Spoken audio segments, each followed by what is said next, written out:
Oi, Luciana, boa tarde. Namastê. Tá me ouvindo bem?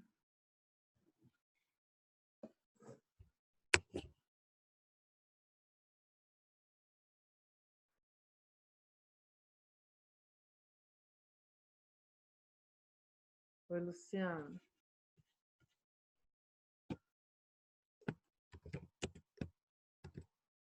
Deixa eu ver aqui esse meu microfone. O microfone aqui não está funcionando. Peraí. Deixa eu ver o que está acontecendo.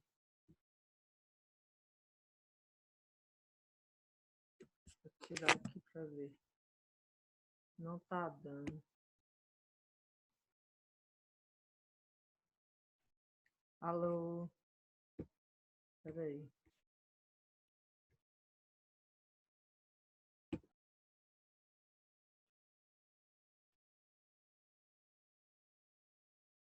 Alô, alô? Agora deu.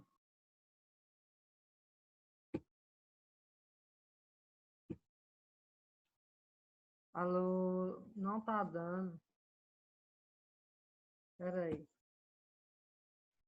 Microfone out.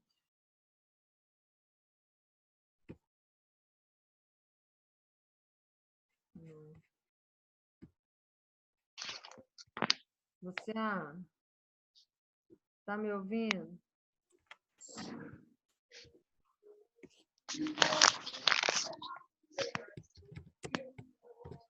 Chegou vibrações 50 mais, uma linha completa de vitaminas para personalidade a partir de 50 anos.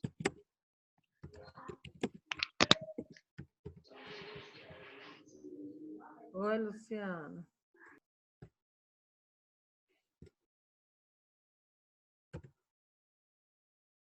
Eu acho que o microfone não está funcionando. Alô? Peraí, deixa eu ver aqui o que está acontecendo. Microfone.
Eu não vou voltar com o carro.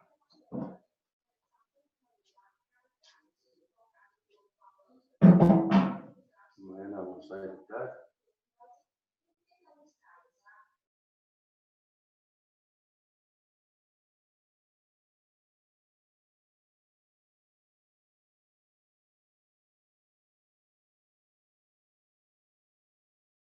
Deixa eu ver aqui, deixa eu mudar. Agora, vocês me escutam? Olha lá, não aparece o verde, entendeu? Olha lá, não está aparecendo. Não sei o que que é. Que coisa. O que está acontecendo, gente? Agora você está me ouvindo? Olha lá, aparece o microfone. Ah, tá. E você, Luciano, está me ouvindo?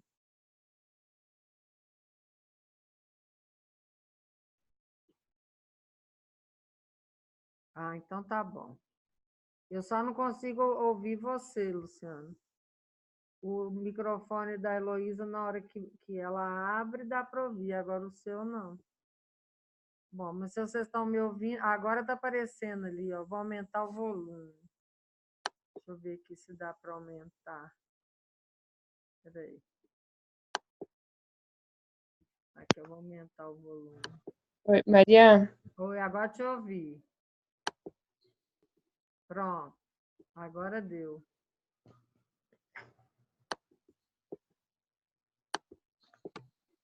Vocês estão me ouvindo? Sim, estou. Ah, então tá legal. Pronto, acho que agora resolveu. Não estava, acho que o volume que estava baixo. Era isso. Deixa eu ver aqui se eu aumento mais um pouco, porque senão na hora que for gravar, não vai. Ninguém vai ouvir nada. Deixa eu aqui aumentar aqui, ó. Não, mas está no máximo. Então era só um mau contato mesmo. Então, gente, vamos começar então. Alguma dúvida, gente, sobre o vídeo? Vocês receberam o vídeo da aula 5? Do encontro 5? A Heloísa falou que recebeu, né? Ok, então. Então, vamos lá.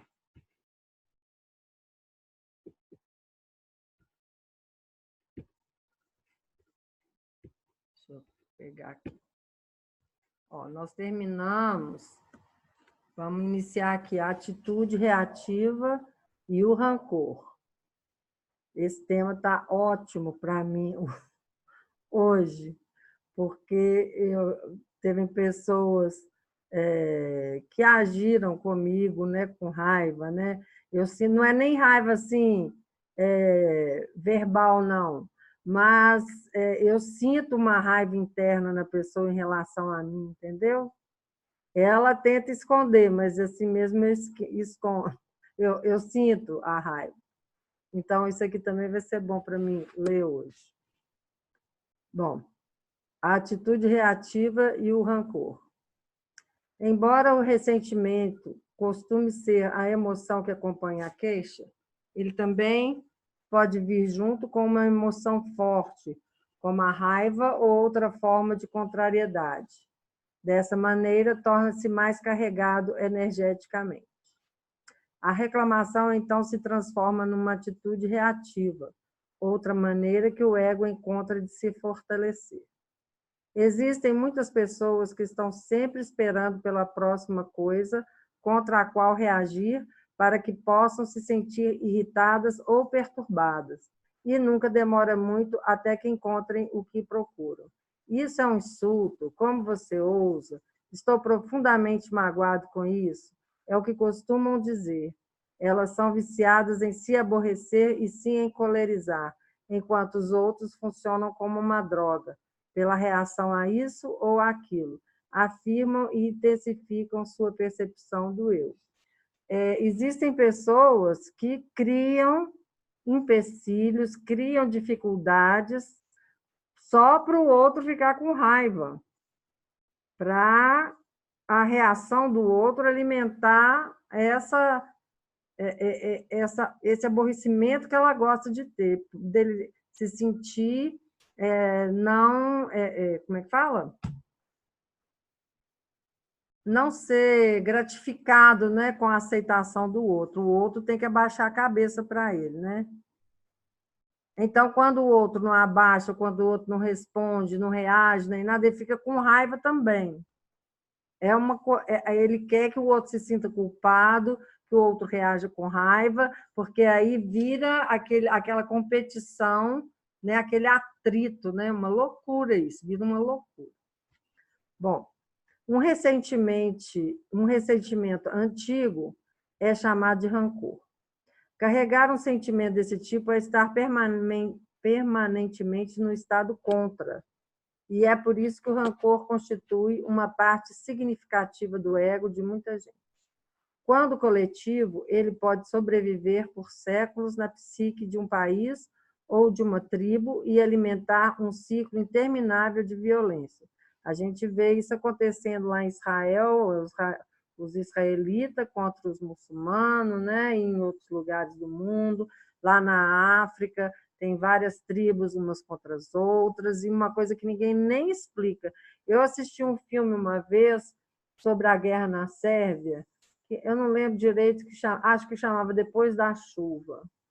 Eram parentes, que uns moravam numa, tipo um bairro, outros moravam, não lembro direito, que tem tantos anos, mas eu sei que eles eram todos parentes e brigavam entre si, mas não sabiam nem a razão disso. Virou uma guerra. Igual tem no Romeu e Julieta, né? Os Capuleto contra os Montecchi. Na novela das Nove, eu já ouvi dizer também que tem uma guerra assim. Então, quer dizer, vira uma guerra que ninguém sabe o sentido daquilo, né? É igual a guerra lá na Síria, o povo se exterminando, né? É uma loucura isso. Bom, um rancor é uma forte emoção negativa ligada a um acontecimento ocorrido no passado, algumas vezes distante, que é mantido vivo pelo pensamento compulsivo que reconta a história na cabeça ou em voz alta do que alguém me fez ou do que alguém nos fez. Esse sentimento também é capaz de contaminar outras áreas da vida. Por exemplo, enquanto pensamos sobre o rancor e o sentimos, sua energia emocional nefasta pode distorcer nossa percepção de um acontecimento que está ocorrendo naquele momento ou influenciar a maneira como falamos com alguém no presente ou nosso comportamento em relação a essa pessoa. Só um minutinho, gente, que eu acho que aqui...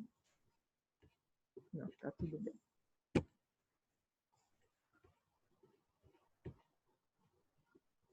Um rancor profundo é suficiente para afetar vários aspectos da vida e nos manter nas garras do ego.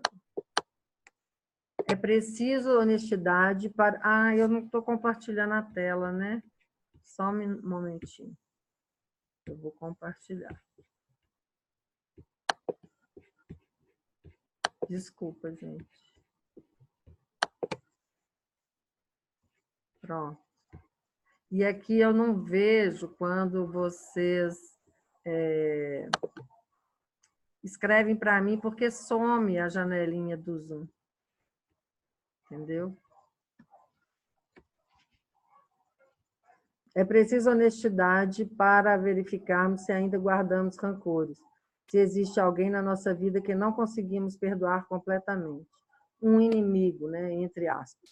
Caso você esteja nessa situação, tome consciência do rancor tanto no nível do pensamento quanto no nível emocional, ou seja, conscientize-se dos pensamentos que mantêm a continuidade desse sentimento negativo e sinta a emoção, que é a reação do corpo a esses pensamentos. Não tente deixar o rancor de lado. Tentar perdoar não dá certo. O perdão acontece de modo natural quando entendemos que o rancor não tem outro propósito a não ser fortalecer uma falsa percepção do eu, ou seja, possibilitar a existência do ego. Compreender é libertar-se. O ensinamento de Jesus sobre perdoar os inimigos trata, em essência, de desfazer uma das principais estruturas egóicas da mente humana. O passado não tem força para nos impedir de viver no estado de presença agora. Apenas o rancor em relação ao passado pode fazer isso. E o que é o rancor? É a bagagem de velhos pensamentos e antigas emoções. E como muitas pessoas imaginam, perdoar não é esquecer. Perdoar é compreender, é aceitar que aquela circunstância ou aquela pessoa magoou o nosso ego. Né? Porque é o ego que se sente ofendido e magoado, justamente porque aí ele vai se sentir vivo, né? Quando ele se sente assim, quando ele tem uma emoção, né? Quando aquilo reflete no corpo e transmite aquela sensação de estar vivo, né? Entre aspas. Então, quando a gente entende que é o ego que é magoado, que se sente, né, magoado, é o ego que fica ofendido, que fica ferido, né?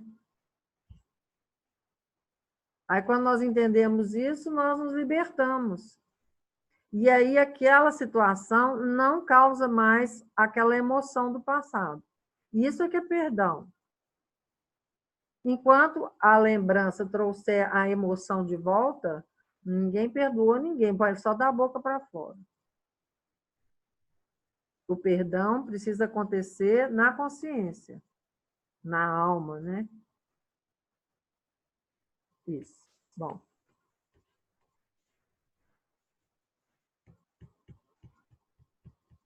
Estar certo e tornar o outro errado. Era o que nós falamos, né? Queixar-se, assim como encontrar erro nos outros ou assumir uma atitude reativa, fortalece o sentido de limite e de separação característico do ego, e do qual ele depende para sobreviver. Mas todas essas ações também o reforçam de outra maneira, dando-lhe uma sensação de superioridade que o faz se expandir. Talvez não fique claro de imediato de que modo as queixas, por exemplo, sobre trânsito, políticos, cobiça, incompetência, colegas de trabalho ou ex-cônjuge, podem nos proporcionar esse sentimento de superioridade. E há uma explicação para isso. Quando nos queixamos, subtende-se que estamos certos, enquanto a pessoa ou situação da qual reclamamos ou a qual reagimos está errada. Nada fortalece mais o ego do que estar certo. Isso o identifica com uma posição mental, uma perspectiva, uma opinião, um julgamento, uma história. Obviamente, para termos razão, é necessário que alguém esteja errado. Assim, o ego adora apontar a falha para que possa mostrar que está certo. Em outras palavras, precisamos fazer com que os outros estejam equivocados para nos sentir mais fortes do que somos. Conheço pessoas que apontam erros que nem existem nos outros, só para aquela pessoa ficar se auto-investigando, se sentindo culpada, se sentindo, né, mal de ter causado alguma dor naquela outra pessoa.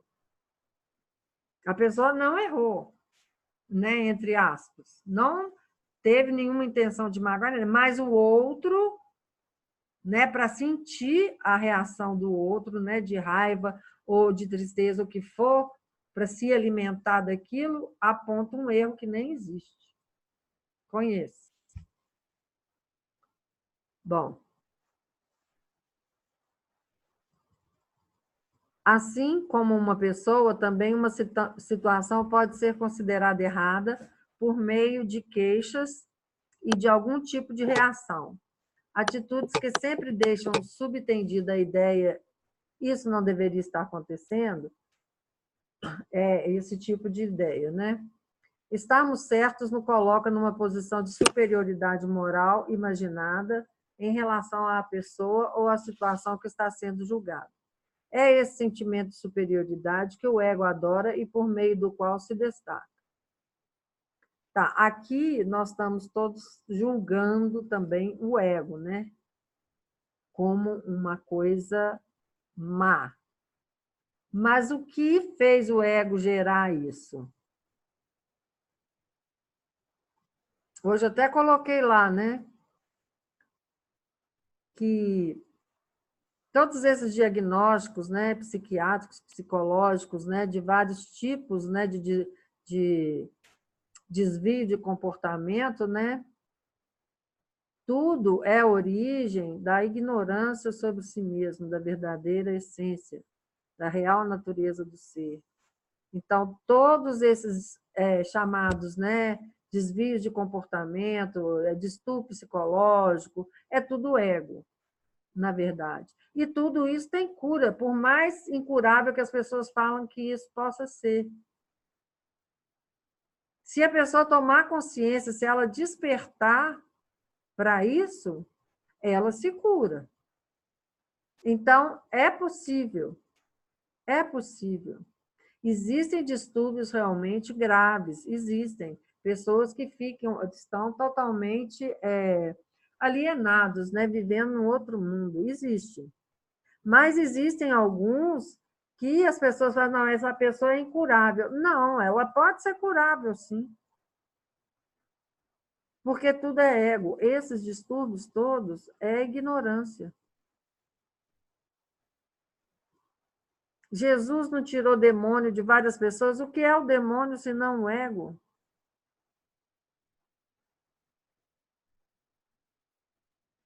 Então, não podemos só condenar o ego. Ele tem uma raiz. E a raiz do ego é falta de amor, é ignorância. Nós temos que entender que todo mundo é consciência. Todo mundo, no fundo, é amor. Hoje eu estava vendo uns vídeos sobre narcisismo, não sei se vocês conhecem, né? Que é também eu conheço uma pessoa assim, uma só não, né? Mas eu falo assim, e aí eu estava vendo alguns vídeos, né? E a maioria dos vídeos coloca a pessoa como se fosse um demônio. Mas eu conheço uma pessoa que tem esse distúrbio e ela não é um demônio, ela tem coisas boas. Falando que é incurável, que é isso, que é aquilo, né? Que sai de perto, que a pessoa é assim, que você está correndo risco. Calma, gente. Não é bem assim. E depois a pessoa chega e fala que 70% dos homens, né, que na psicologia, são narcisistas. Então, nós estamos lidando com 70%, né, dos homens como se eles fossem doentes, totalmente incuráveis. Que é isso? Eu fiquei tão assim, falei, gente, como que a pessoa chega ao ponto de falar, né, de não ver, não perceber que o outro é um ser humano também, é uma pessoa que está ali, que tem dificuldades, que tem problemas, né? Que se ela criou esse narcisismo, porque isso é criado, é um ego, teve uma causa. E se ela criou, pode desconstruir também. Então, calma, né, gente? Calma, muita calma nessa hora. Em defesa de uma ilusão. Vamos considerar os fatos que são inquestionáveis. Por exemplo, se você disser a luz se desloca mais rápido do que o som, e alguém afirmar o contrário, é óbvio que você está certo e a pessoa errada. A simples observação de que o raio precede o trovão confirma isso. Portanto, você não apenas está certo, como sabe que tem razão. Será que o ego está envolvido nisso? Talvez, mas não necessariamente. Se você está apenas afirmando algo que sabe estar correto, não há participação do ego, porque não há identificação. Identificação com o quê? Com a mente e com uma posição mental. Porém, essa identificação pode se insinuar com a maior facilidade. Se você se surpreender dizendo, acredite em mim, eu sei, ou porque você nunca acredita em mim, é porque o ego já se pronunciou. A pessoa está ferida porque você não está confiando nela. Né? Ela quer estar certa, ou então ela está se vitimizando, porque você não está acreditando nela. Né? Ele se esconde na palavra mim. Uma simples afirmação, a luz é mais rápida do que o som, embora verdadeira, agora está a serviço da ilusão do ego. Ela, é dizer, ela usa aquela afirmação. E se você não concorda, aí já se passa a ser uma coisa pessoal, né? Uma coisa do ego. A pessoa fica ofendida porque você não confiou naquilo que ela disse. Ela desvirtua, traz aquela verdade, né? Aquela constatação que realmente é uma constatação científica, para ser uma afirmação do ego dela. E se alguém discorda daquilo, ela se sente ofendida e com raiva. Ela fica contrariada. Ela foi contaminada com um falso sentimento de eu. Tornou-se personalizada, convertida numa posição mental. O eu sente-se inferiorizado ou ofendido porque alguém não acredita no que ele diz. O ego leva tudo para o lado pessoal. Surge a emoção, assim como a atitude defensiva, talvez até a agressão. Estamos defendendo a verdade? Não. A verdade nunca precisa de defesa. Nem a luz, nem o som se importam com o que eu, você ou qualquer outra pessoa pensa. estamos protegendo a nós mesmos ou então a ilusão de nós mesmos, o substituto produzido pela mente. Seria ainda mais apropriado dizer que a ilusão está resguardando a si mesma. Se até o terreno simples e direto dos fatos está sujeito à distorção e à ilusão egóica, o que dizer do menos tangível campo das opiniões, pontos de vista e julgamentos, todos eles formas de pensamento que podem facilmente adquirir um sentimento de eu. Todo ego confunde opiniões e pontos de vista com fatos. Além disso, nenhum ego consegue estabelecer a diferença entre um acontecimento e a sua reação a ele. O ego é sempre um mestre da percepção seletiva e da interpretação distorcida. Apenas por meio da consciência e não do pensamento, somos capazes de diferenciar entre fato e opinião. Somente por intermédio da consciência uma pessoa consegue ver o seguinte: esta é a situação e aqui está a raiva que sinto dela. Depois compreende que existem outras formas de abordar aquela circunstância e maneiras diferentes de entendê-la e de lidar com ela. Só com o uso da consciência conseguimos ver a totalidade da situação ou da pessoa, em vez de adotarmos um ponto de vista limitado. Vocês querem fazer algum comentário sobre esse trecho? Como o ego se apoia em fatos para distorcer, trazer aquilo para o lado pessoal. Ele emite essa constatação esperando ser aprovado pelas pessoas. E se não for aprovado, ele reage.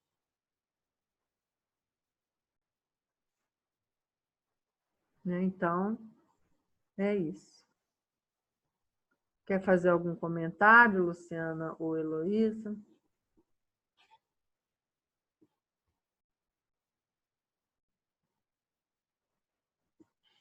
Bom, vamos continuar então, né?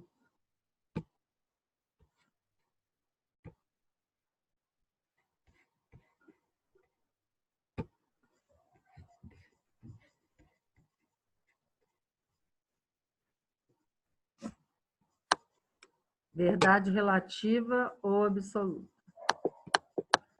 Fora do terreno dos fatos simples e verificáveis, a certeza estou certo e você errado é perigosa para os relacionamentos pessoais, bem como para as interações entre países, tribos, religiões e assim por diante. No entanto, se o fato de sustentarmos que estamos certos e os outros errados é uma das maneiras que o ego tem de se sentir fortalecido, se é um distúrbio mental que perpetua a separação e o conflito entre os seres humanos, isso significa que não existem comportamentos, atos nem credos certos ou errados? E não seria isso o relativismo? A crença de que não existe uma verdade absoluta para guiar o comportamento humano, que alguns ensinamentos cristãos contemporâneos consideram um grande mal da nossa época?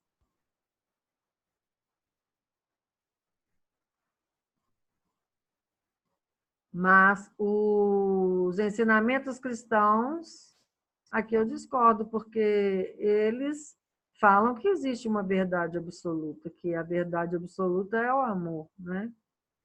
Então, vamos ver o que ele continua falando aqui.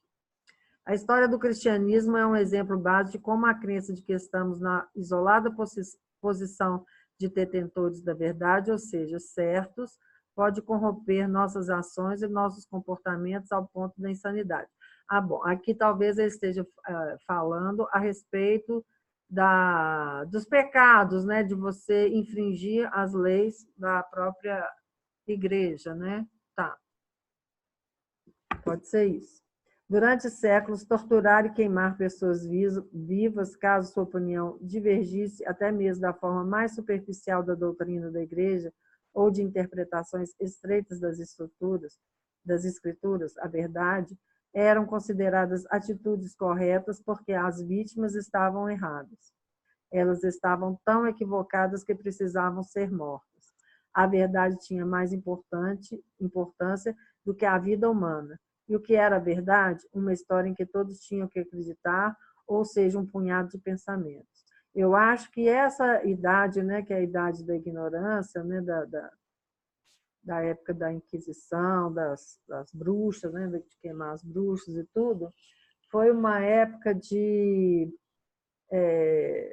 luta pelo poder. Isso tudo tinha a ver com política, né, não tinha nada a ver com religião, era questão de poder, porque as mulheres que eram as benzedeiras, né, essas mulheres que faziam curas, né, elas, de alguma forma, eram as detentoras da verdade daqueles clãs, né? Era tipo um matriarcado, né? Então, na verdade, elas foram destruídas por serem mulheres, mulheres que tinham um conhecimento que os homens não tinham. Bom, isso no meu sentir, não estou dizendo que estou certa, né? Aqui, é no meu sentir. Eu sinto que tinha muita luta pelo poder, né? O que eles queriam? Diminuir o poder dessas mulheres, né? Que tinham conhecimento das ervas, né? Tinham conhecimento das energias, né? Então, era mais uma questão política e de poder, para ter o controle sobre as pessoas, né? Então, não tem nada a ver com a verdade da igreja. Eles usavam isso para colocar medo nas pessoas e também tirar essas mulheres do lugar que elas tinham de respeito dentro da comunidade onde elas viviam. Porque se alguém adoecia, se alguém tinha um problema, elas procuravam essas mulheres. Então, elas tinham um poder, né, de alguma forma, de mostrar para as pessoas, né, o caminho, né, de curar, de colocar essas pessoas bem, de tirar o medo de alguma coisa, né? Então, aí existe uma coisa por trás que não era religião. Bom, a verdade tinha mais... Tá. No grupo de 1 milhão de pessoas que o Pol Pot, o ex-ditador do Camboja, mandou matar, encontravam-se todos os que usavam óculos. Por quê? Porque para ele a interpretação marxista da história era a verdade absoluta. E, de acordo com a sua versão da verdade, aqueles que usavam óculos pertenciam à classe instruída, eram os burgueses, os exploradores dos camponeses. Eles precisavam ser eliminados para dar espaço a uma nova ordem social. Olha para você ver como que isso também tem a ver com a mesma coisa das bruxas. Quer dizer, quem usava óculos era sinônimo daquele que tinha conhecimento, daquele que tinha a capacidade, talvez, de mudar a ideia dos outros, né? Apontar aquilo que realmente era verdade ou não. Então, na verdade, aqui também não tem nem a ver com uma crença, né, de que eles eram exploradores dos camponeses. Não. Tinha a ver com o conhecimento, aquele que tinha conhecimento. Bom, a verdade dele era também um punhado de pensamentos. A Igreja Católica e outras religiões estão certas quando apontam o relativismo como um dos demônios do nosso tempo. No entanto, não encontraremos a verdade absoluta se a procurarmos onde ela não está, em doutrinas, ideologias, conjuntos de leis ou histórias. Depende. Existem religiões. Se você for ver o budismo, se for ver os Vedas, se for ver o próprio cristianismo, sempre pregou a unidade, a união entre o Pai, né, e o Filho, né, que existe. Era Pai, Filho e Espírito Santo, uma trindade em uma só. Isso é unidade. Essa é a verdade, a unidade. Quando a gente estuda Cabala, a gente estuda a trindade. Essa trindade é o amor, a verdade e o poder, que é o poder de manifestação. O amor é a essência, a verdade também. Então, isso aí, a igreja, não é a igreja, Mas o conhecimento que levou à fundação da igreja estava baseado na verdade. O judaísmo também. Todas essas religiões, no fundo, elas têm essência. Só que foi deturpado pelas mentes daqueles que tinham poder. Mas a essência ali, né, o que Jesus pregou, Buda, etc. e tal, né, tem a essência, a verdade absoluta está ali, que é a unidade, é o amor. Isso aí não tem como não ser, porque realmente é a verdade. E ela é absoluta. A relatividade se dissolve na unidade.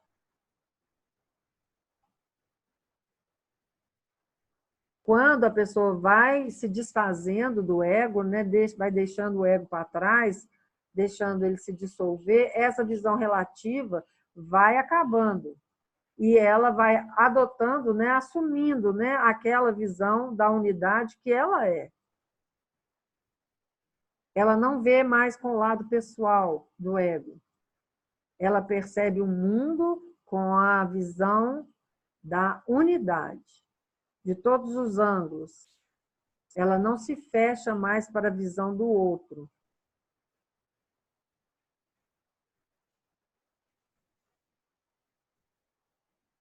Então, aqui algumas coisas, né? Tudo bem.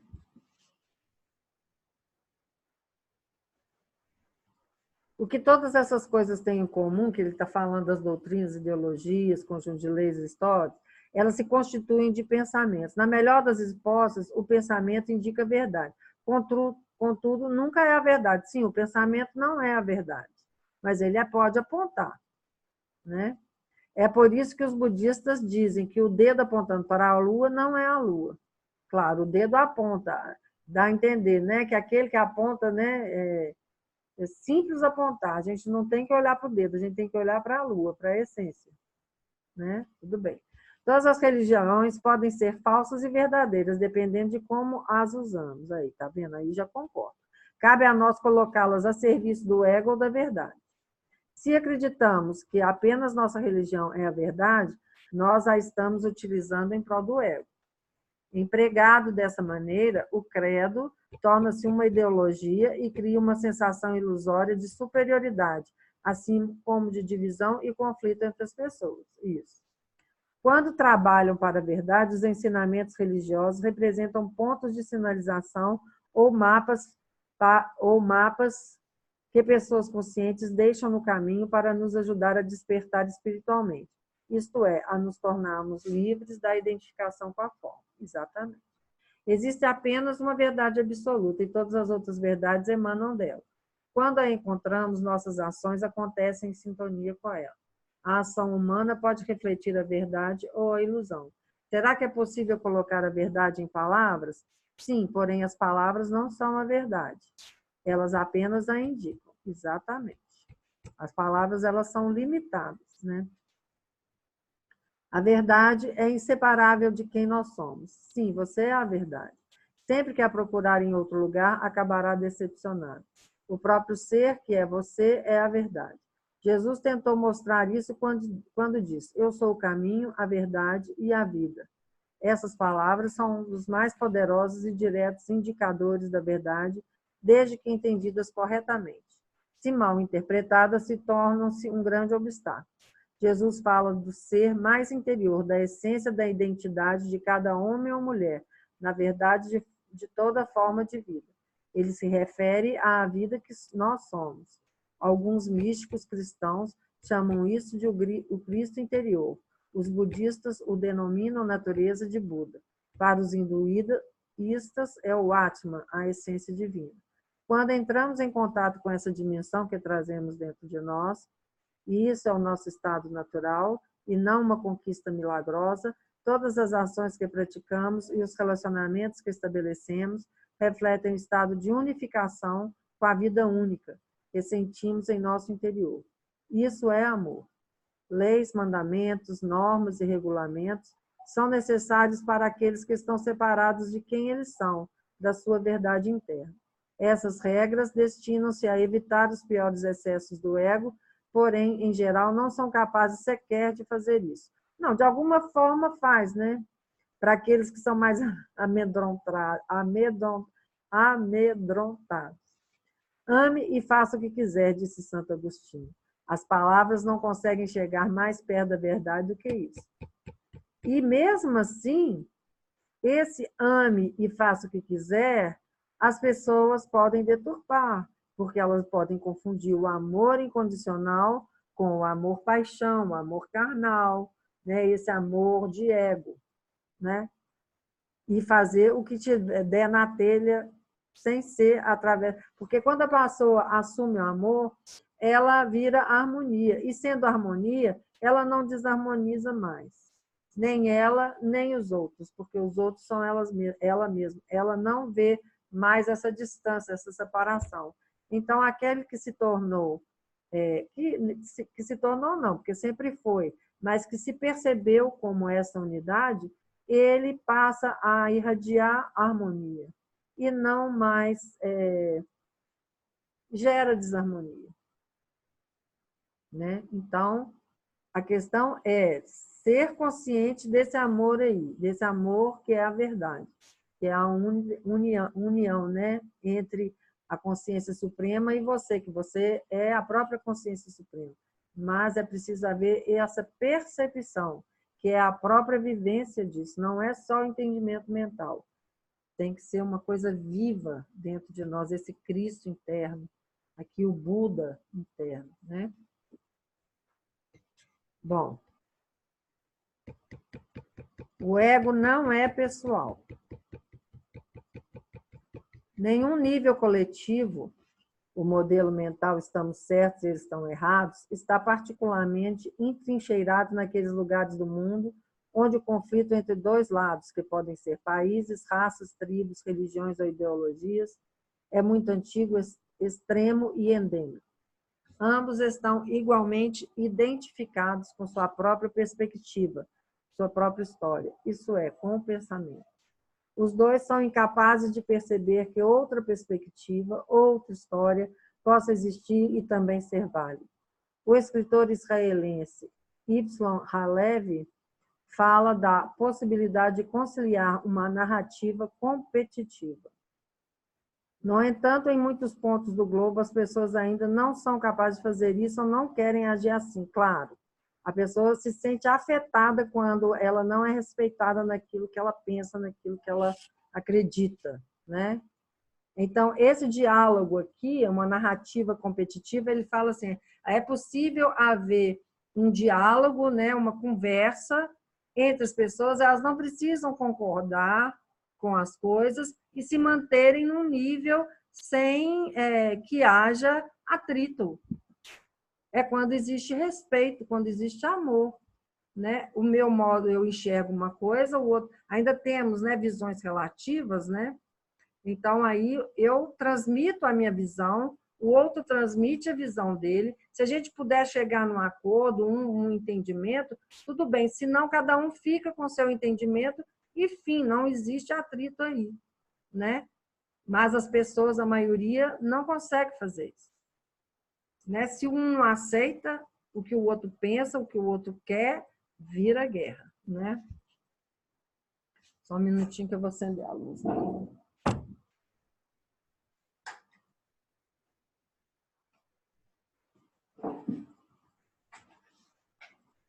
No entanto, em muitos pontos do globo, as pessoas ainda não são capazes de fazer isso ou não querem agir assim. As duas partes julgam-se detentoras da verdade. Cada uma delas se considera vítima e classifica o outro como mal.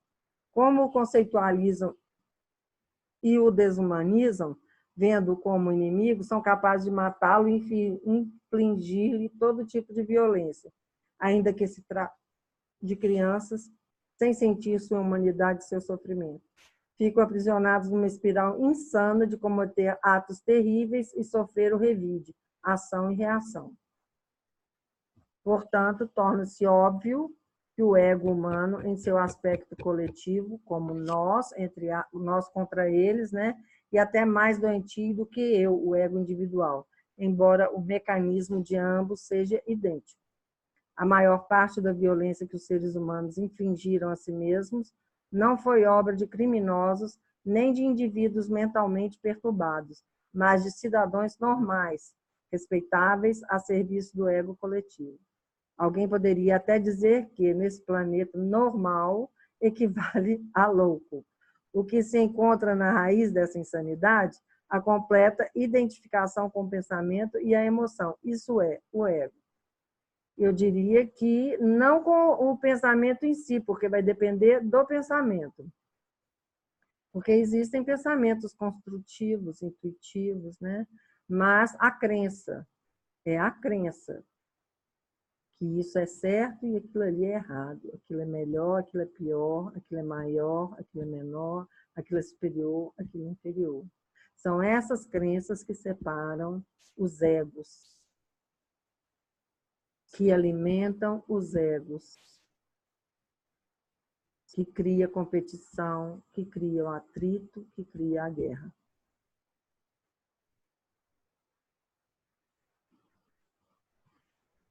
A cobiça, o egoísmo, a exploração, a crueldade e a violência ainda são dominantes em todas as partes do mundo. Quando não reconhecemos esses elementos como manifestações individuais e coletivas de um distúrbio básico ou de uma doença mental, caímos no erro de personalizá-los. Construímos uma identidade conceitual para um indivíduo ou grupo e dizemos, é isto que ele é isto que eles são. Sempre que confundimos o ego que detectamos em alguém com sua identidade, isso é obra do nosso próprio ego, que usa essa interpretação errônea para se fortalecer, mostrando que está certo e que, portanto, é superior. Olha, comigo aconteceu, né, foi anteontem, criaram um perfil fake meu no Badoo, né, num site de relacionamento e tal, eu fiquei sabendo. Na hora eu fiquei até assim meio um pouquinho indignada, não fiquei com raiva né, nem nada. Mas aí, como eu coloquei lá, as pessoas já vieram me julgar, falando que era o meu ego, né, que estava colocando aqui, mas é que eu estava colocando ali para apontar como que as pessoas se utilizam de meios para ferir o outro, né, para prejudicar o outro, sendo que não tem nem razão de ser isso, né? Mas aí, porque se a gente não fala, aquilo continua a acontecer de alguma forma. Então, é preciso evidenciar o que acontece, não ficar à mercê, alienado daquilo. Se acontece, é igual aquilo ali, existe a realidade, isso é uma realidade. Existem pessoas que criam, que querem gerar algum tipo de desconforto, de desarmonia.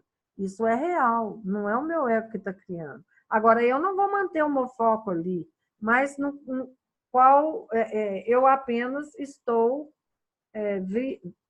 constatando que existe isso, que existe este fato, certo? Não vou ficar alienada. Agora, não vou manter raiva em relação a isso, não. Tudo bem, foi, passou, acabou, né? Não tem problema, né? Eu entendo a mente doentia dessas pessoas e creio que elas podem ser curadas, elas podem, tudo bem, também, né? Aí eu vi que algumas pessoas vieram julgar que eu aqui estava errada, dando importância para isso. Eu não estava dando importância, eu simplesmente estava constatando a existência de pessoas assim. E fiquei indignada por um momento, mas depois passou. Certo? Até Jesus Cristo ficou indignado. Então, eu sou humana. Não sou um santo no altar, né? Tudo bem. Então tá, pronto, passou. Onde é que eu parei? Aqui. A cobiça, o egoísmo, a exploração, a crueldade e a violência ainda são dominantes em todas as partes do mundo. Quando não reconhecemos esses elementos como manifestações individuais e coletivas de um distúrbio básico ou de uma doença mental, caímos no erro de personalizá-los. Construímos uma identidade conceitual para um indivíduo ou grupo e dizemos, é isso, bom, isso aqui eu estou até repetindo, né? Tá, eu parei.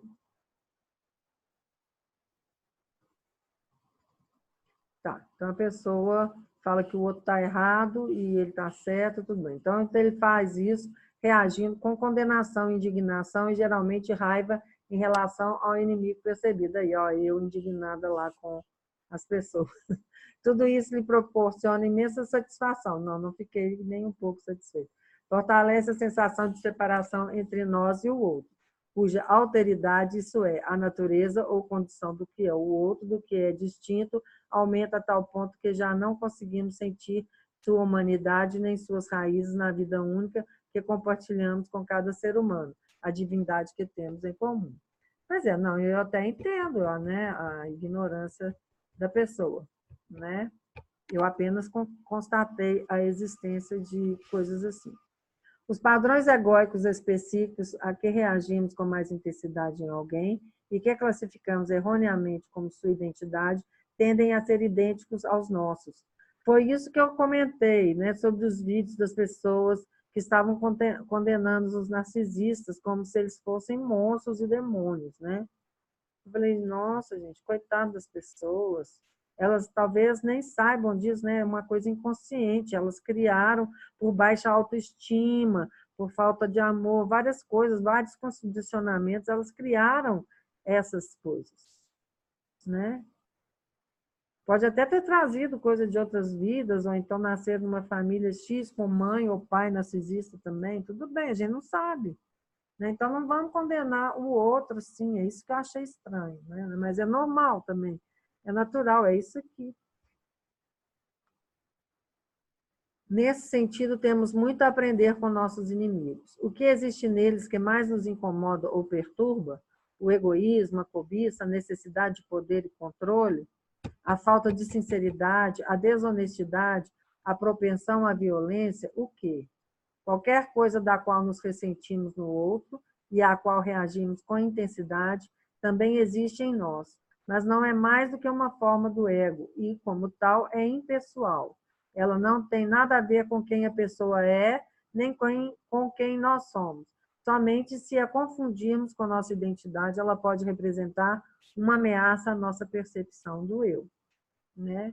Igual quando a gente identifica esse distúrbio com a essência da pessoa, né? Ou nós mesmos, né? Algum comentário?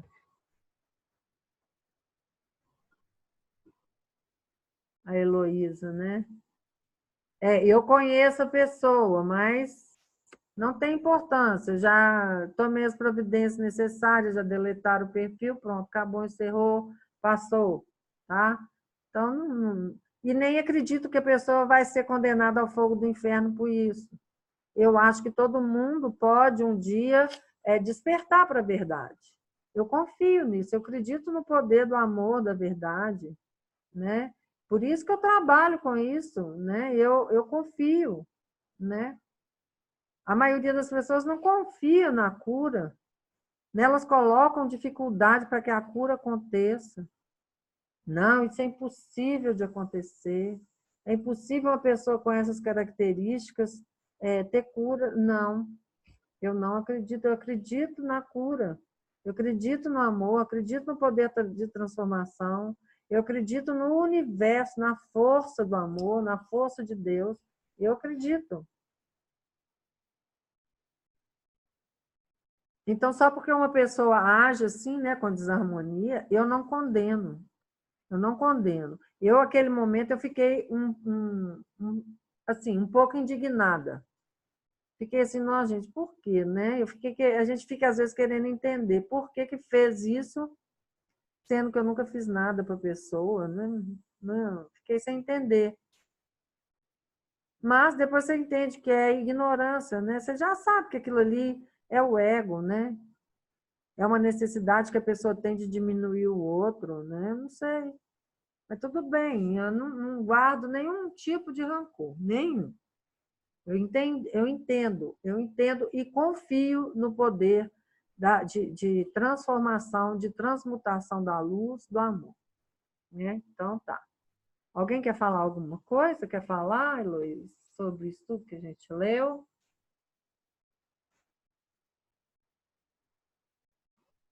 Vou abrir o microfone de vocês. Fala, Luciano.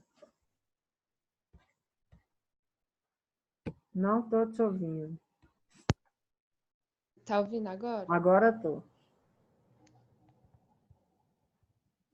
O que aconteceu assim comigo recentemente, e eu vejo que eu ainda tenho reação assim de raiva. E eu guardava muito rancor, por exemplo, porque eu tenho um escritório, eu trabalho junto com meu pai, né? Na verdade, o meu pai, na verdade, ele já aposentou, mas assim, ele me dá uma ajuda, assim, ele não fica no escritório, mas de vez em quando eu peço uma ajuda para ele, sabe? Ele que montou o escritório e eu tô seguindo. Mas Certo. aí, às vezes ele vai me pedir um favor, coisa pessoal dele, aconteceu essa semana. E se eu não faço na hora que ele quer, ele fica querendo me manipular ou fica querendo que eu me sinta culpada, sabe? E aí eu fiquei com muita raiva. Porque Certo. geralmente eu sempre fazia tudo e não falava não. E aí eu fiquei com raiva, sabe? Falei que eu não ia fazer agora e tal, não sei o que lá, que eu queria tomar banho, já estava à noite, era mais 7 horas. E aí não fiz. E aí Certo. sustentei esse lugar, sabe? De não fazer e de ficar, tipo assim, com a minha dor também. Certo. E aí depois que eu tomei um banho e tudo, eu falei com ele, né? Tipo assim, desculpa e tudo.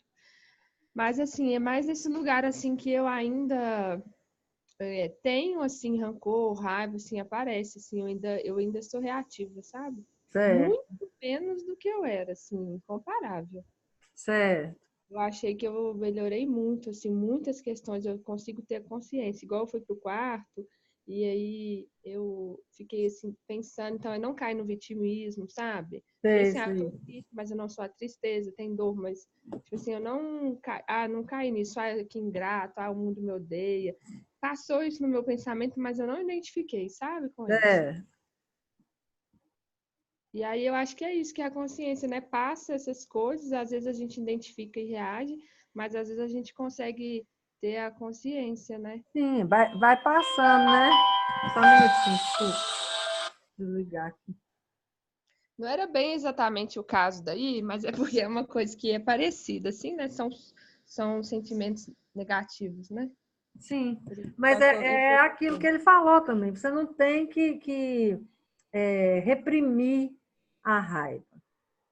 Quando você observa a raiva. Só deixa eu tirar o som aqui.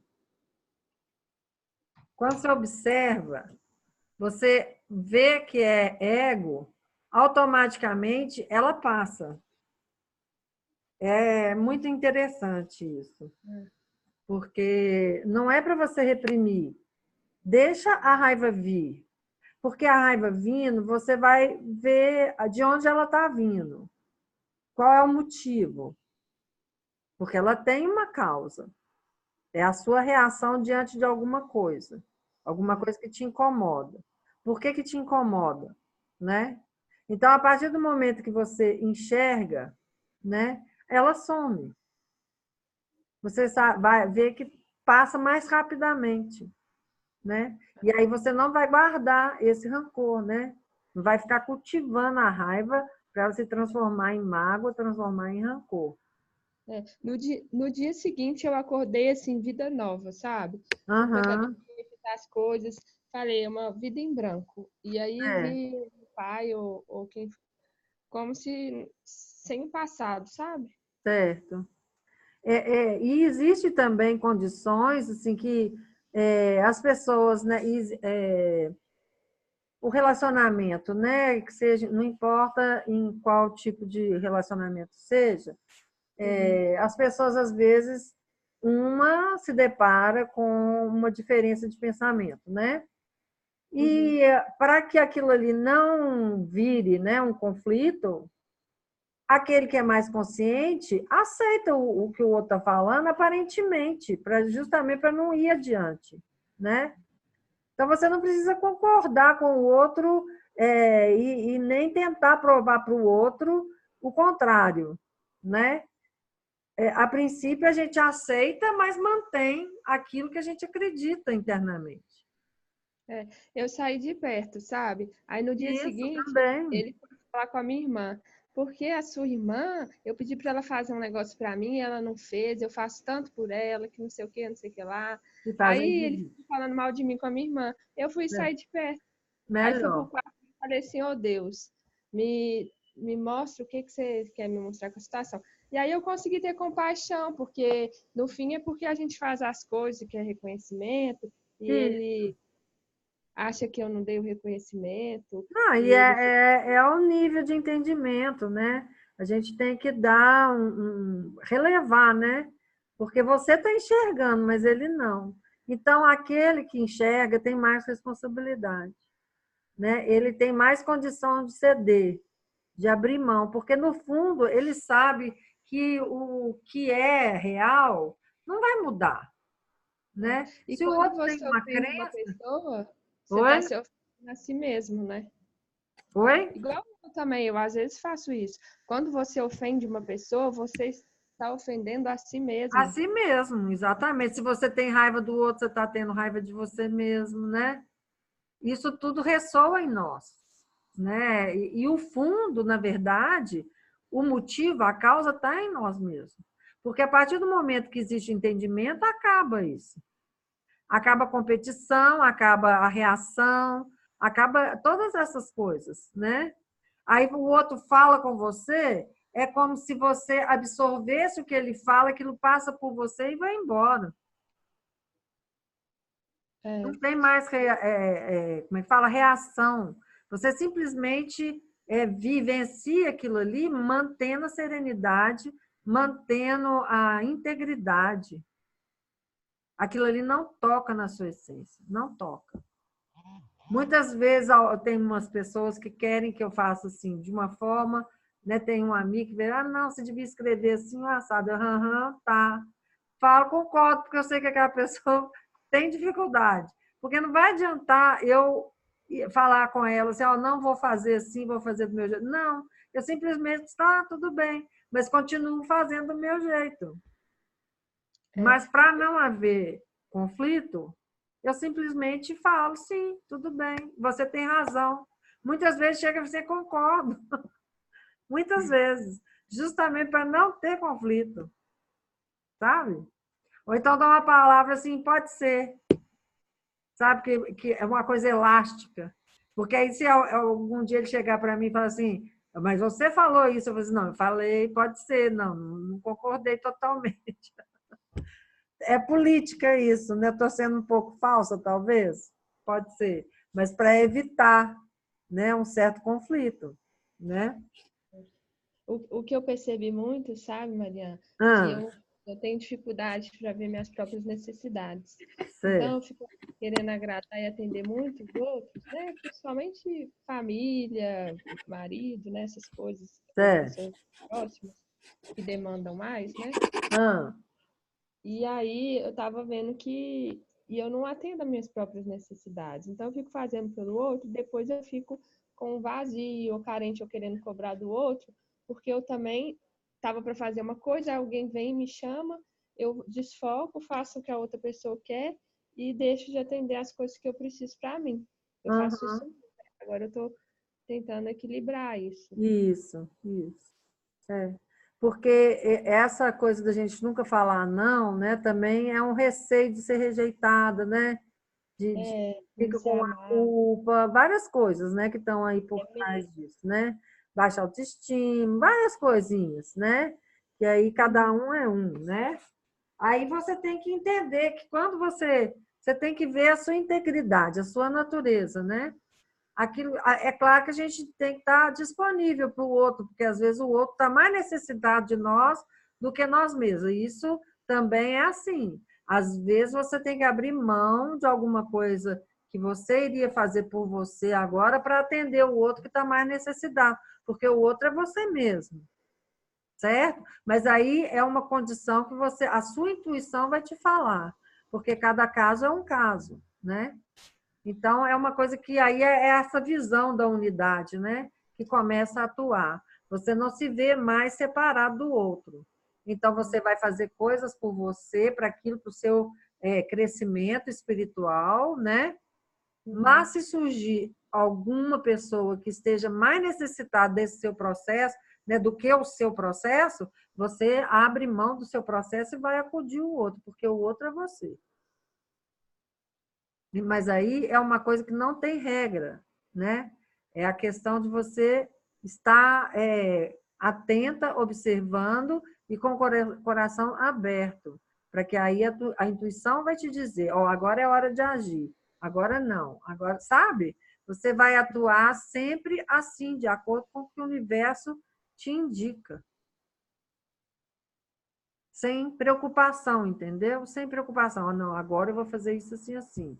Agora aquilo eu vou fazer. Não, você se coloca disponível. Não, agora eu senti que eu tenho que fazer isso. Você pode até se programar também, tudo bem. Mas se, por exemplo, aparecer alguém ali e falar assim, ó, não, ô fulano, você pode vir me ajudar? E você, às vezes, está até fazendo alguma coisa para você, mas o que o outro está precisando, né, é importante para ele, né, que você, de alguma forma, está ficando abnegado, e isso você está dissolvendo seu karma.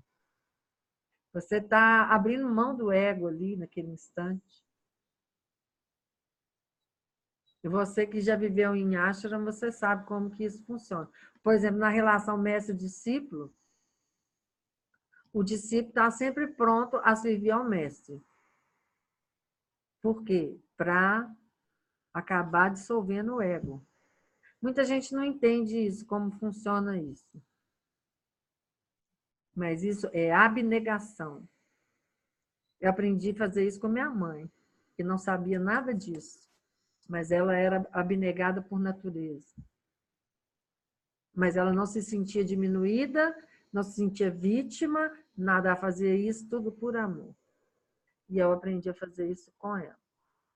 E hoje em dia eu entendo e agradeço, porque isso me ensinou a ser paciente, a ser disponível para as pessoas, sem me sentir, como fala,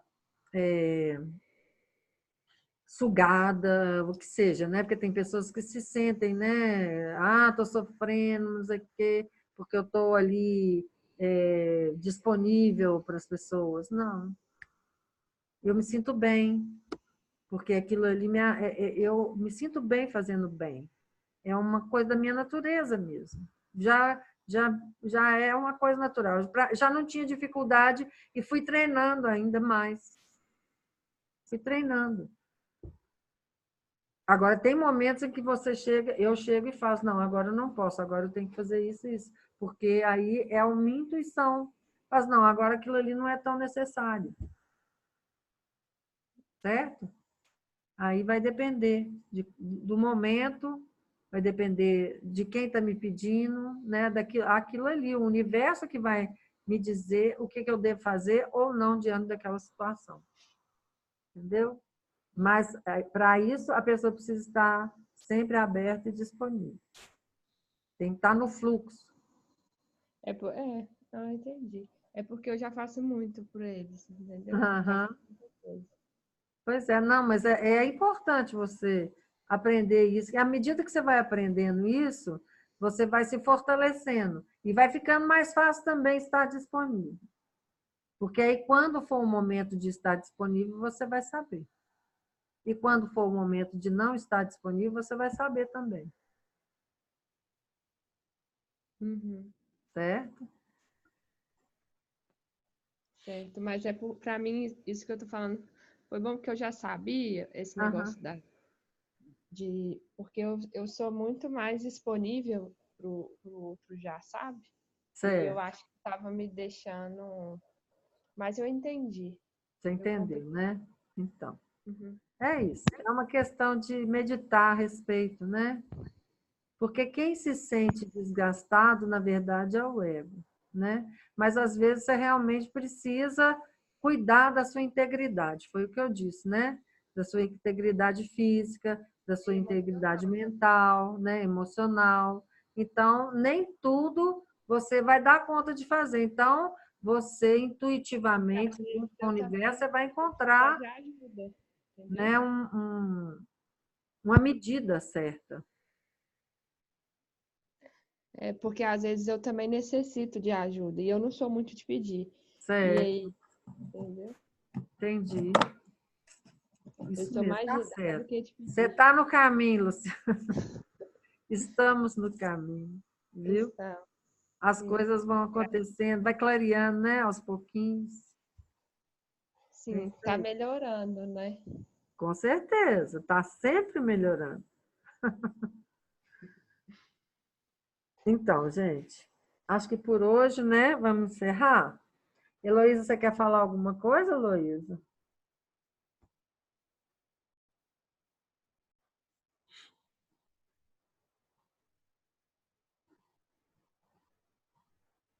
Eu não sei se ela está ouvindo. Ah, então tá, Heloísa. Ó, então, gente, eu vou agradecer, né, vocês por terem participado do nosso encontro, né?